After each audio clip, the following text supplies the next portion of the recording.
네, 좀 뒤에서 또 말씀드려볼게요. 그 첫 번째 주제, 그 시장 조사 결과를 보고 고객을 안다고 착각한다. 그 시장 조사 결과는 아시다시피 이런 거예요. 뭐 3040 세대의 45%가 이 문제를 겪고 있다. 뭐 향후 3년간 25%씩 성장하여 시장 규모가 수조 원에 이를 것이다. 뭐 이런 게 시장 조사인데요. 이건 굉장히 큰 관점에서의 조사예요.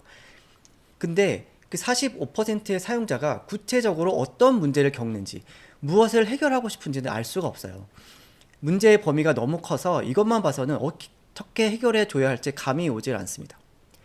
근데 우리의 목표는 실제 고객이 이용하는 서비스, 제품을 만드는 거잖아요. 그래서 시장보다는 그 제품을 이용할 실제 사용자 한 명 한 명이 너무 중요해요. 45% 사용자 중에 아무나 한 명이 아니라 실제로 우리 서비스를 이용할 그 한 명, 그 한 명이 구체적으로 어떤 경험을 하고 어떤 문제를 겪고 있는지를 알아내야 해요. 그래야 그 사람의 문제를 해결할 수 있고 그 사람이 우리 서비스를 이용하게 되는 거죠. 그 사용자가 겪는 개별적인 문제는 전부 다 다를 거예요. 근데 그걸 퉁쳐서 서비스를 만들면 아무도 쓰지 않는 서비스가 됩니다. 그래서 시장 조사가 알려주는 것은 시장 규모, 경쟁사, 몇 퍼센트가 문제를 겪는가이고, 이 사람이 지금 어떤 고통을 겪는가, 얼마나 급박한가, 지금 어떻게 해결하고 있는가, 이것을 알아내는 것은 완전히 다른 일입니다. 그래서 처음 제품을 만들 때는 반드시 고객 한 명 한 명을 만나야 해요. 시장 조사도 중요하지만 제품을 만들 때는 고객을 만나는 것이 훨씬 더 중요합니다. 그 두 번째 주제, 고객에게 절대 하면 안 되는 질문을 우리는 매일 하고 있다. 그래서 고객을 만나잖아요. 그래서 우리는 고객들이 우리 아이디어를, 우리가 만들 제품을 쓸지 안 쓸지, 그게 제일 궁금하잖아요. 그래서 이렇게 질문을 하죠.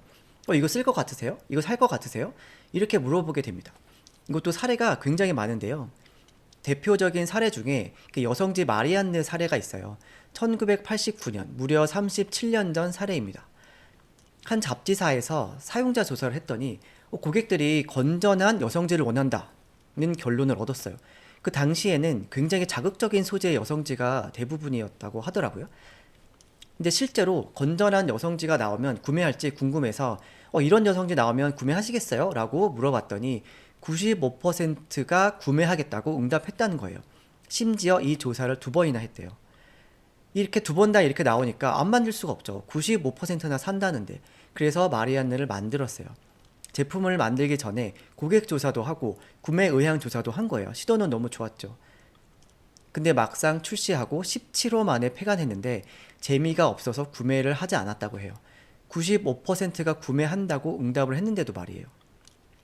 그러면 그 응답하신 분들이 일부러 거짓말을 하셨을까요? 그럴 리가 없죠. 본인도 미래에 어떻게 행동할지를 전혀 모르는 거예요. 상상으로 답변을 하는 건데 실제 그 상황이 되면 구매를 하지 않게 되는 거죠. 그래서 미래, 예측, 상상, 의향, 선호 질문은 해봐야 소용이 없습니다. 95%의 고객이 그렇다고 응답해도 실제 구매를 하지 않아요. 이용도 하지 않고요. 그러면 어떻게 물어봐야 되나인데요. 그건 과거 경험만 물어봐야 합니다. 구체적인 경험, 실제 겪은 것, 그것에 대해서만 확인을 하는 것이 중요해요. 미래 예측, 상상 질문 같이 답변하기 힘든 질문은 하면 안 되고요. 그래서 어떻게 질문해야 하는지가 굉장히 중요합니다. 그 예시를 한번 들어볼게요. 그 고객님의 라이프 스타일을 좀 알고 싶다라고 해볼게요. 그러면 이렇게 질문을 많이 하죠. 평소 하루 일과가 어떻게 되시나요? 근데 이런 질문은 잘못된 질문이에요. 그러니까 이런 질문을 받으면 고객은 어떻게 대답해야 할지 어려워요. 평일 다르고 주말 다르고 친구 만나는 날 다 다르잖아요. 하지만 답변은 해야겠으니 이런저런 얘기를 막 해주겠죠. 근데 그 하루는 실제로 일어난 하루가 아니라 다 짜집기 된 거짓된 하루가 만들어져요. 그래서 질문은 이렇게 해야 돼요. 오늘 아침에 일어나면서부터 무엇을 하셨는지 자세히 설명해 주시겠어요? 그렇게 하면 온전히 그분이 겪은 하루에 대해서 자세히 파악이 가능합니다. 완전히 다른 거 아시겠죠? 그래서 우리가 알고 싶은 건 같지만 어떻게 질문을 하느냐에 따라서 다른 답을 얻게 돼요. 그래서 질문을 어떻게 하느냐가 굉장히 중요합니다. 그럼 세 번째 주제. 결과로 인사이트를 도출하는 것은 망하는 지름길이다. 그래서 그 5명을 또 인터뷰를 했어요. 질문도 잘하고 경험도 잘 수집했습니다. 그럼 이제 결론을 내야 되잖아요. 그래서 공통적인 부분을 찾고 인사이트를 도출하죠. 고객들은 이런 행동을 한다. 이럴 땐 이렇게 하고 저럴 땐 저렇게 한다. 이렇게 인사이트로 정리하면 깔끔하게 정리가 돼요. 근데 이렇게 정리하면 고객의 경험이 모두 섞이고 다시 뭉뚱그려져요. 기껏 힘들어서 고객 한 명 한 명 경험을 파고들었는데 다시 어설퍼지는 거예요. 이렇게 정리를 해서 보면 다시 특별한 내용은 없는데 괜히 했네? 약간 이렇게 될 수가 있죠. 그리고 이렇게 결론을 내면 누구를 조사했느냐에 따라 결과가 천차만별이 됩니다. 이 사람을 만나면 이런 결론, 저 사람을 만나면 저런 결론이 나게 되죠. 그래서 정성조사를 신뢰하지 않는 사람들이 굉장히 많아요. 여기도 많이 계실 것 같은데요. 결과를 하나로 내기 때문에 그렇고요. 결과를 하나로 내는 것은 굉장히 위험합니다. 그러면 어떻게 해야 되느냐? 결론을 하나로 내지 말고 유형을 나눠야 해요. 유형도 대충 나누는 게 아니라 미시하게 나눠야 합니다. 미시는 다들 아시죠? 그 뮤추얼리 익스클루시브, 콜렉티블리 이그저스티브의 약자인데요. 이거는 인터넷에 찾아보시면 굉장히 자세히 나오고요. 그래서 공통된 결론을 내는 것이 아니라 도리어 다른 지점을 찾아야 해요. 어떤 요소, 어떤 요인, 어떤 경험들로 인해서 행동이 달라지게 되는가, 이걸 찾아야 되는 거예요. 그걸 파악해서 유형을 나누고 그 유형별로 행동을 구분하고 이 중에 어떤 유형이 가장 우선순위가 높은지 판단해야 됩니다. 그래서 미시하게 구분을 하면 5명만 인터뷰를 해도 전체 유형이 커버가 되고요. 그래서 하나로 결론이 나는 리스크가 사라져요. 그래서 그 유형 중에서도 다시 타겟을 좁히는 거죠. 그렇게 계속 좁히다 보면 고객을 더 잘 알 수가 있게 되고 제품을 더 뾰족하게 만들 수가 있습니다. 그럼 정리를 해볼게요. 그럼 이것만 기억하시면 돼요. 시장이 아니라 한 사람의 경험, 미래가 아니라 과거의 경험, 공통점이 아니라 유형으로 구분을 해야 된다라는 것을 말씀을 드릴게요. 잠깐 댓글 한번 볼게요. 스티브 잡스는 자기가 지독한 사용자라서 고객 접점이 필요 없던데 필요 없다던 사람이라 신기하네요. 그래서 스티브 잡스 같은 경우에는 고객 조사를 안 했다라고 많이 알려져 있잖아요. 근데 그게 고객 조사를 안 했다라는 게 아니라 그 시장 조사를 믿지 않았다는 거예요. 그래서 알아보면 굉장히 기익한 사람들 많이 찾아보고 인터뷰 해보고 그래서 그때 아이팟 같은 경우에도 기익들이 어떤 거를 좋아하는지를 다 조사를 해보고 그래서 그때 뭐 mp3랑 뭐랑 뭐 이렇게 전화랑 뭐 들고 다닌다 해가지고 그게 아이팟이 나온 것으로 알고 있습니다.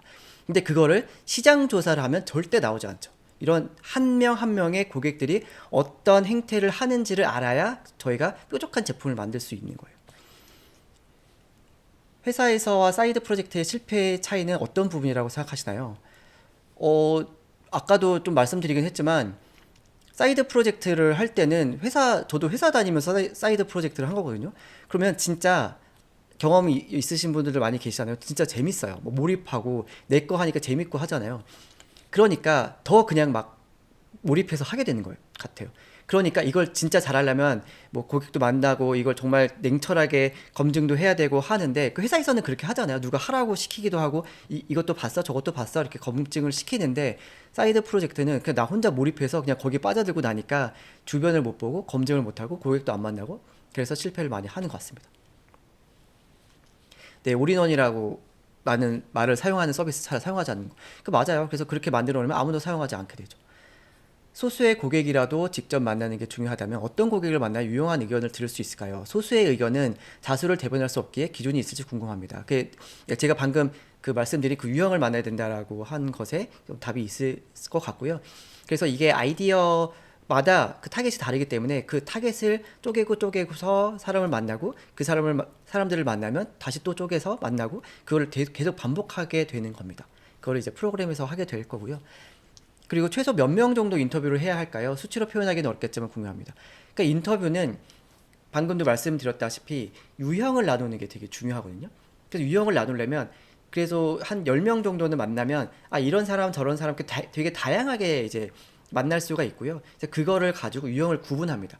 그래서 10명을 만나서 하나의 공통 유형을 뽑으려고 10명을 만드는 게 아니라 얼마나 다양한 케이스가 있는지를 발견하기 위해서 10명을 만나는 거예요. 그래서 사실 만나면 만날수록 좋긴 한데요. 시간적 여유가 없으니까 10명 정도 만나면 한 번 쪼개고 그 다음에 다시 우선순위 정하고 그 다음에 다시 쪼개고 그걸 계속 반복하면 한 10명 정도면 된다라고 말씀을 드릴 수 있습니다.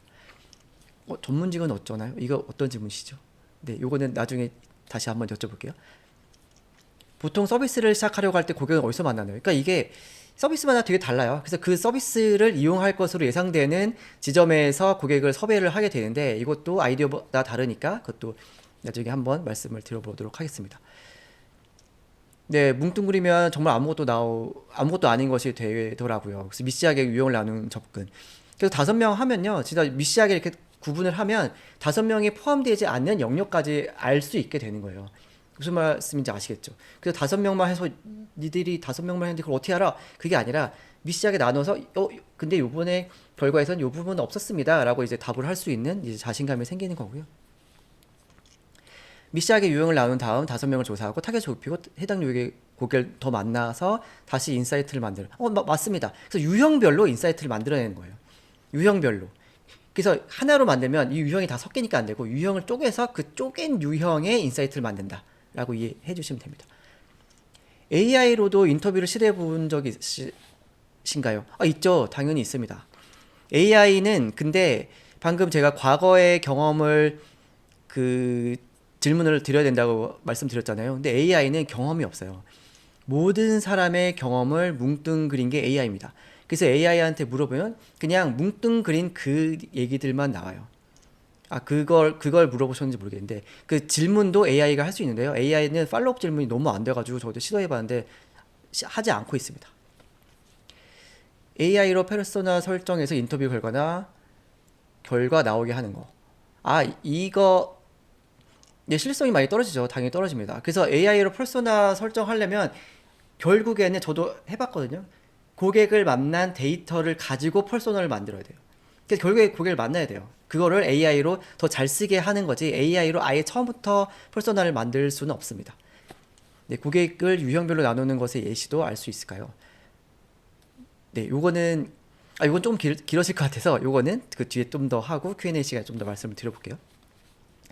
네, 생각보다 질문이 많으시네요. 네, 그러면 다음 넘어가 볼게요. 그래서 시장이 아니라 고객을 만나야 된다. 그것이 주제였고, 근데 요즘에는 AI로 딸깍 제품을 만들 수가 있는데 먼저 만들고 나서 데이터를 보면 되지 시간 아깝게 고객을 만나서 검증을 하냐 이런 생각 분명히 하실 수 있어요. 근데 경험 있는 분들도 계시겠지만 제품을 먼저 만들고 온갖 이벤트 다 걸고 퍼널 로고 찍어봐야 새로 오픈하면 데이터가 나오지가 않습니다. 데이터가 집계가 안 돼요. 그래서 그걸로 해석하면 안 되고요. 해석할 수가 없어요. 그래서 얼마 안 되는 데이터는 해석하면 더 위험하고요. 그래서 먼저 제품을 만들었어도 결국 고객을 만나야 합니다. 쓰는 사람이 있으면 왜 쓰는지 알아야 되고 아무도 안 쓰면 왜 안 쓰는지 알아야 되잖아요. 그래서 그거는 데이터가 알려주지 못해요. 그래서 결국에는 직접 고객을 만나는 방법밖에 없습니다.